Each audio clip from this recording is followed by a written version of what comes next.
the bigger fight, as I'm sure you all know, is about enlistment by IDF. Oh, right? Yeah, that's a big one. Right? Well, that's why we had 5 elections, essentially. It is a huge part of it. It kicked off this 5-election cycle. Lieberman, yeah. Right, when a right-wing politician left the government over this issue, and it's crazy to think this has taken us full circle back to the point where we're overhauling the judiciary. We're upending judicial power and massively increasing political power potentially because of this kind of perfect storm of interest, far right wanting to push more settlement-driven values, and the ultra-Orthodox wanting to preserve certain community ways of life and benefits, chief among them this idea of military exemptions from IDF service if you're a full-time yeshiva scholar, kollel scholar. I have to say, I think that it ultimately negatively impacts the religious community as well.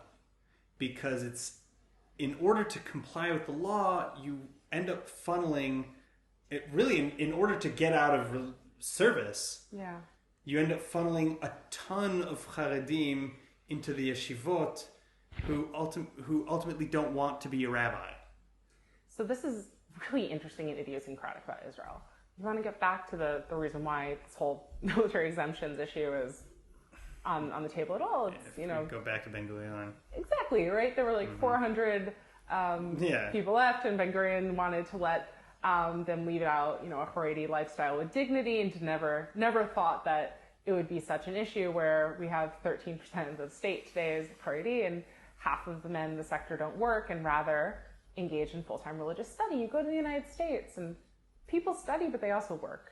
And historically, who full-time studied for their entire lives? The best scholars.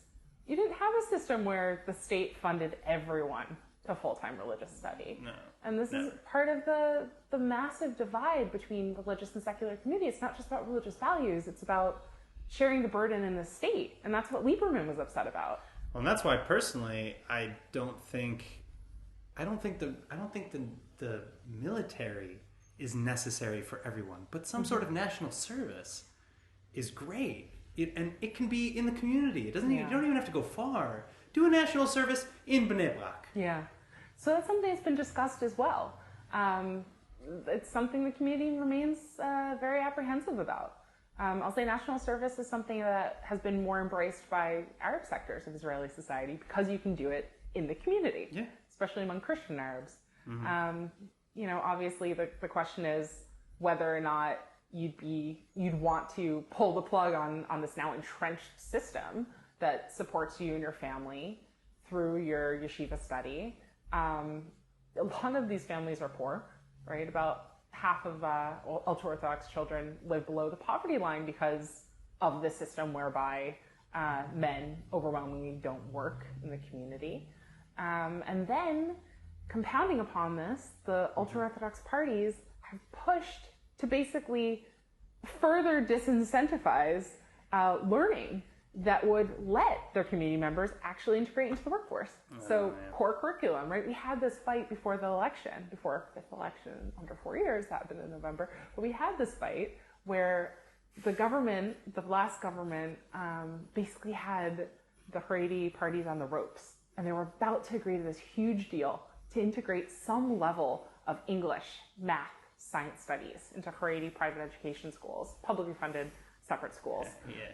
And then Netanyahu said, stick with me, don't deal with them, we'll form a government together, and I'll give you all the funding without need to add core curriculum. Yeah. And there went that. There went the next generation of Haredi of having the ability to integrate into the workforce.